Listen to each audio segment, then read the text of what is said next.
A PNP is a pediatric nurse practitioner. We can diagnose, treat, prescribe, just like a doctor would, but with the touch of a nurse.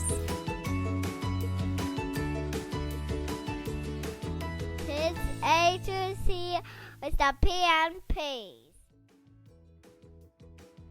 S is for screen time. Hi everyone, welcome back to Kids A to Z with the PNPs. Where each week we take a closer look at some of the common health problems affecting our kids.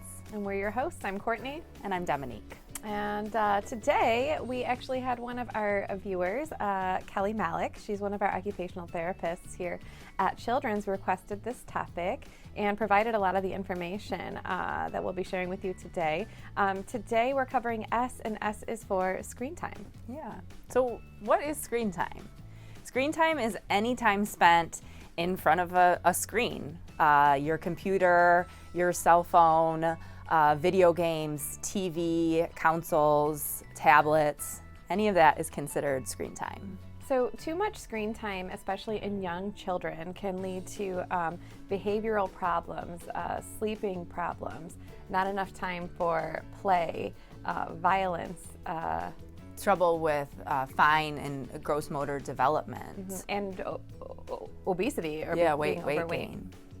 So how much screen time should our young kids have? The amount of screen time really depends on the age. So our children less than 2 years of age, no screen time is recommended, except, video chat. So, doing the FaceTime with a relative or anything like that, but no TV or videos for our children less than 2. For our kids aged 2 to 5, we recommend 1 hour of screen time per day.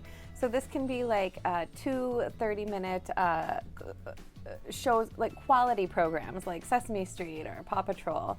And it can be helpful if you watch these programs with your kids so that you can help them apply what they've learned into real life. So things that kids this age can benefit from are like music or storytelling, something that is teaching them something and not just mindlessly watching the iPad. Yes. For our older kids, 5 and older, a one-fits-all doesn't really fit, work for these older kids. You kind of have to decide how much media you want your child to be exposed to as they get older. So how can we limit our child's screen time? So you're going to want to promote unstructured playtime without screens. These are things where your child can be imaginative, playing pretend, or even coloring, puzzles, playing hide and seek, playing tag, things that keep your child active. So we don't want to use technology to calm our children down, like when they're upset, offering them the tablet or putting a movie on. Try to find other ways that they can help themselves calm down. And also avoiding using technology for schoolwork unless it's absolutely necessary for homework. You should also set structured limits on your child's screen time. I know Apple and Android, if you look in your settings, a lot of times parents can actually set okay, it's a 30-minute limit for screen time for the day. We want to keep screen time out of our child's room, so no TVs in the bedroom, and also shutting down all this TV screen time at least an hour before bed so your child can unwind to get ready for sleeping. It's also a good idea to turn the TV off when no one's watching it. Not having it just run in background noise in the house when there's no one actually watching it. I think something else to add to that is don't let your child's electronics charge in their bedrooms. Yes. Because it can wake them from sleep if they're hearing noises or they might be tempted to, to pull it out. Just keep the electronics out of your child's bedroom altogether. Also, kids model our behavior. So setting a good example and trying to limit our own screen time. I'm guilty of this as a mom as well. Just scrolling through my phone, and kids, that's what they're learning.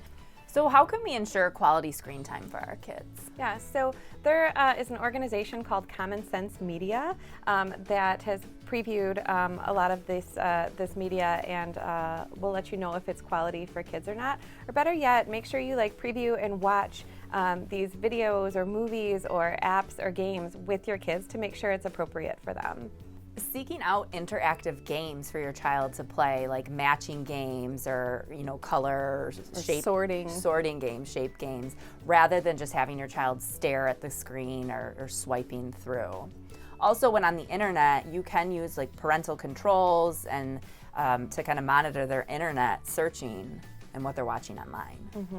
And making sure that your child is close by if they're like on their tablet or phone, so that you can keep an eye on what they're watching. And it was a wake-up call for me actually as a parent. My child was on like YouTube Kids, and basically they watch a video, and then there's recommendations for other videos, and then they click on those. And then there's more recommendations, they click on those, and then they can end up in some pretty scary places.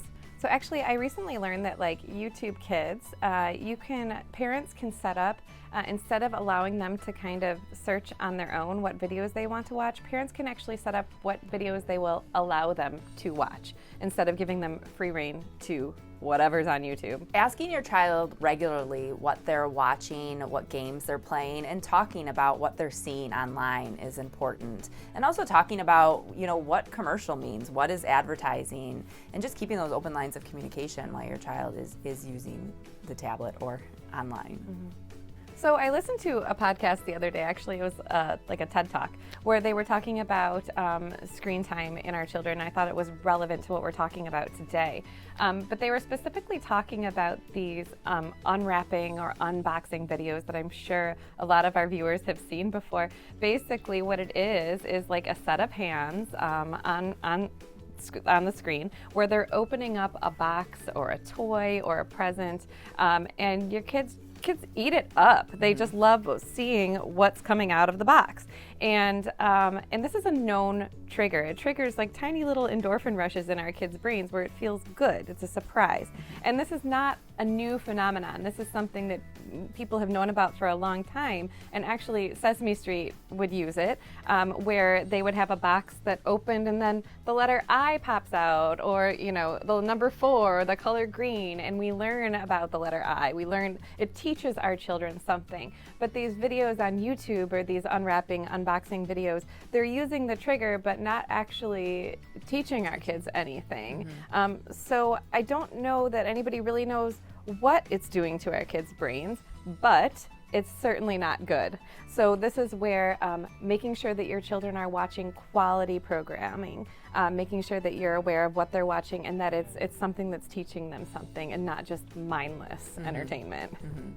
I think that wraps everything up for screen time. Again, a special thanks to Kelly Malik for bringing this topic to our attention. If you guys have any topics that you specifically want to hear about or any ideas, let us know. Give us an email, drop a comment, share this video. You can email us at kidsa2z@dmc.org. And next week, what are we talking about, Court? Next week is the letter T, and T is for teething and dental care. We'll see you next week.